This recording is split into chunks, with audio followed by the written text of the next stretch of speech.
These indicators include creating computer models of nuclear explosions and work involving neutron initiation, triggering systems, and implosion explosions.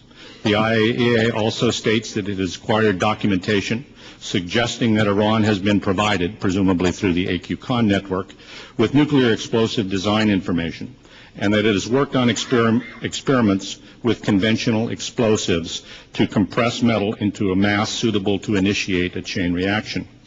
Finally, the report points to evidence that indicates Iran has been pursuing a number of designs for a warhead to deliver a nuclear weapon, and specifically fitting such a warhead on its longer-range Shahab-3 missile. Unlike the 2007 U.S. intelligence estimate that Iran had stopped work on a nuclear weapon in 2003, the IAEA found that significant work of a military dimension has been conducted since that time, including some work very recently. Ambassador Amano, the agency's Director General, has made public that the IAEA tried to talk to Iran about these issues, which he terms serious concerns regarding possible military dimensions, but that Iran continued to conceal what it has done in this area. This concealment is consistent with the decade-old pattern of denial and deception across both the nuclear program and Iran's related diplomacy. What the report makes evident is that we no longer have the luxury of time on our side. Since Iran's program was outed in 2002 by the MEK, Tehran has moved forward in a determined way to achieve a nuclear weapons capability. Whether or not a final decision has been made to build nuclear weapons cannot be proved or disproved, but it is clear that Iran is moving ahead with the technology used in producing atomic bombs and will, in the near future, have the option available to it if it so chooses. So why do we care? Or why should we care about Iran's development of a nuclear option? Both President Obama and his predecessor, President Bush, have stated that the United States cannot and will not permit Iran to acquire nuclear weapons.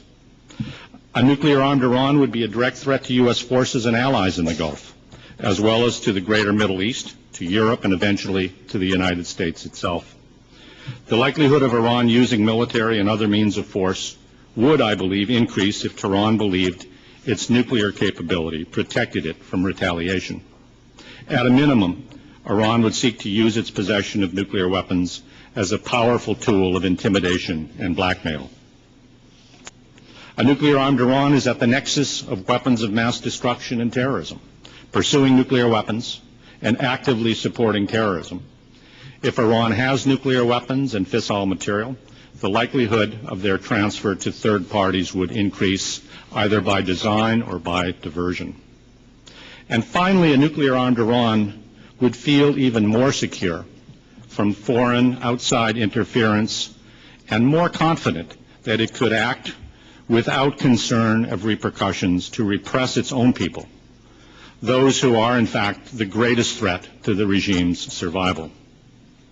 Since 2006, there have been 4 UN Security Council resolutions that have imposed increasing cost penalties on Iran for its activities. President Obama recently stated that the sanctions were taking a severe toll on Iran. The problem is, causing economic pain through sanctions has not stopped the progress of the nuclear program or the march to acquire a nuclear weapon. So again, what do we do?